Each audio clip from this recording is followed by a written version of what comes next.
Sa ilalim ng Reciprocal Access Agreement o RAA sa pagitan ng Pilipinas at Japan, maitatakda ang guidelines pagdating sa trainings at joint exercises sa pagitan ng dalawang bansa. Umaasa rin ang Manila at Tokyo na sa pamamagitan ng Access Agreement ay mapapalakas ang maritime security cooperation sa gitna ng tumitinding tensyon sa West Philippine Sea. Ang Defense Pact ng Japan sa Pilipinas ang kauna-unahang bersyon nito sa Southeast Asia dahil una nang may RAA ang Japan sa Australia at United Kingdom. November 2023 nang simulan ang negosasyon sa military agreement matapos ang naging pagpupulong ni Pangulong Bongbong Marcos at Japanese Prime Minister Fumio Kishida. There aren't any real conflicts in principle. It's just a question of getting the language down and defining precisely how it's going to work, the logistical systems and how that's going to work. Bubuksan din ng RAA ang posibilidad na makilahok ang Japan Self-Defense Forces o JSDF sa mga susunod na balikatan exercises at hindi na lamang bilang observer. Pero sino nga ba ang may kustodiya sa oras na magkaroon ng pagkakamali ang isang sundalong Hapon sa bansa sa ilalim ng RAA?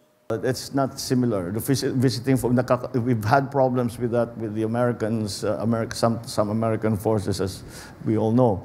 But that's not it's very very different from what the reciprocal agreement will be with the Japanese.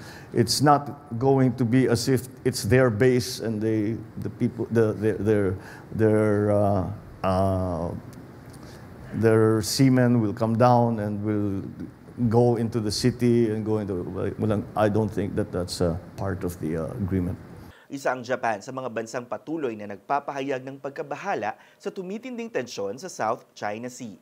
It is only natural for Japan to express serious concern if and when China's behavior in the South China Sea is dangerous.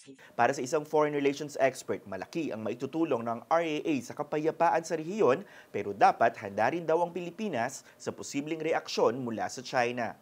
It could send an implicit message to China. But VFAs like this is more about exchanges of know-hows than military or regional posturing.